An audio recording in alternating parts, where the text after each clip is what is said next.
आप सभी लोगों को मेरा नमस्कार। मैं वीडियो के माध्यम से आपको ये लगातार अपडेट कर रहा हूँ कि अगर आप कोई सिविल केस फाइल करने जा रहे हैं तो किन बातों का ध्यान रखें, अन्यथा आपका केस जो है तो खारिज हो जाएगा और आपको नुकसान झेलना पड़ेगा। उसी कड़ी में आज मैं आपसे शेयर कर रहा हूँ कि मान लीजिए कि किसी प्रॉपर्टी की आप मालिक हैं और कोई दूसरा व्यक्ति आपको लगातार परेशान कर रहा है और आप उसके विरुद्ध केस फाइल करने जा रहे हैं परमानेंट इंजेक्शन के लिए, मतलब कि स्पेसिफिक रिलीफ एक्ट के सेक्शन 38 के अंतर्गत कि सामने वाला व्यक्ति आपको परेशान ना करे, ऐसा करने से उसको रोका जाए। तो साथियों, हम लोग ऐसे मामले में कई बार कुछ इतनी आसानी से गलतियां कर देते हैं जिसकी वजह से हमारा केस डिसमिस हो जाता है। और ये जो गलती है उसके बाद अगर आपने एक बार वो गलती किया, फिर आप फर्स्ट अपील में जाएंगे, वहां से भी आपको हार का सामना करना पड़ेगा। सेकंड अपील में जाएंगे, वहां से भी आपका हार का सामना करना पड़ेगा।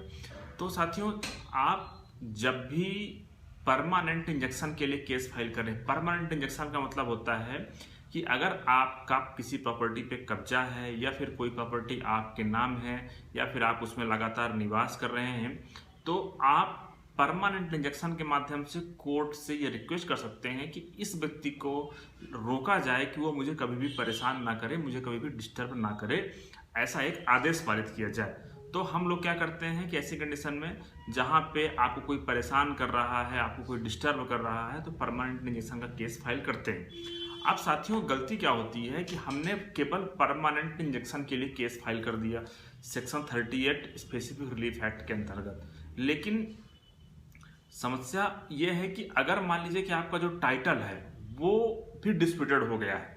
अब टाइटल डिस्प्यूटेड का मतलब क्या होता है? मान लीजिए कि कोई प्रॉपर्टी, आप जिस प्रॉपर्टी पे आप रह रहे हैं, ये प्रॉपर्टी आपको किसी से दान में मिली है। अब कोई दूसरा व्यक्ति ये दावा कर रहा है कि जो दान में आपको प्रॉपर्टी दी गई है तो वो प्रॉपर स्टाम्प पे नहीं दी गई है। अब दूसरा व्यक्ति दावा कर रहा है कि वो जो प्रॉपर्टी है वो प्रॉपर्टी उस व्यक्ति ने उसी व्यक्ति से खरीदी है जिसने आपको दान दिया है। तो यहाँ पे क्या होगा? यहाँ पे टाइटल डिस्प्यूटेड हो जाएगा, मतलब कि मालिकाना हक भी विवाद में आ गया है। देखिए, तो आप जो मांग कर रहे हैं कि भाई उसको रोका जाए वो तो ठीक है, लेकिन आपको अपना टाइटल भी साबित करना पड़ेगा, क्योंकि जहां आपको ऐसा लग रहा है कि आपका टाइटल डिस्प्यूटेड है, जैसे मान लीजिए हमने आपको एग्जाम्पल बताया। दूसरा एग्जाम्पल, मान लीजिए कि आपने कोई रजिस्ट्री कराई, रजिस्ट्री आपने कराई, उसके बाद आपने उसको प्रॉपर सेल्स कंसिडरेशन नहीं दिया, मतलब आपने उसको पैसे नहीं दिए। अब पैसे नहीं दिए, इसलिए उस व्यक्ति ने आपको नोटिस भेजा, लेकिन आपने कब्जा ले लिया। अब जो दूसरा व्यक्ति है उस व्यक्ति ने रजिस्ट्री करा ली, तो ऐसी कंडीशन में आपका टाइटल डिस्प्यूटेड हो जाएगा। तो जहां कहीं भी टाइटल डिस्प्यूटेड है, ऐसे ही जो वसीयत के मामले होते हैं वहां भी ऐसा ही होता है।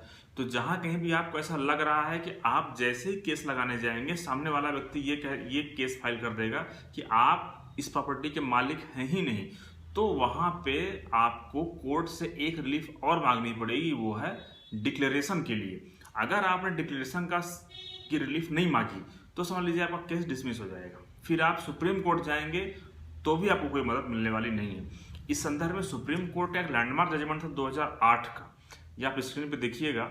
यह था अनाथुल्ला सुधाकर वर्सेस बुची रेड्डी के नाम से था, और इस केस में ऐसा ही था। इस केस में क्या हुआ था कि जो वादी था, जो प्लांटिफ था, प्लांटिफ ने का जो टाइटल था वो डिस्प्यूटेड था, मालिकाना हक डिस्प्यूटेड था, विवादास्पद था, लेकिन उसने जो कोर्ट में केस फाइल किया उसमें उसने डिक्लेरेशन के लिए मांग नहीं किया। देखिए, डिक्लेरेशन की मांग हम क्यों करते हैं? उसका मतलब ये होता है कि कोर्ट ये घोषणा करे कि मैं उसका मालिक हूं। तो सबसे पहले तो आपको अपना मालिकाना हक साबित करना पड़ेगा। जब आप मालिकाना हक साबित कर देंगे तब तो आप आगे बढ़ पाएंगे कि भाई मैं मालिक हूं, कोर्ट ने घोषणा कर दिया, अब मुझे इसका हक दिया जाए कि मुझे कोई डिस्टर्ब ना करे, सामने वाले व्यक्ति को रोका जाए कि मुझे परेशान ना करे।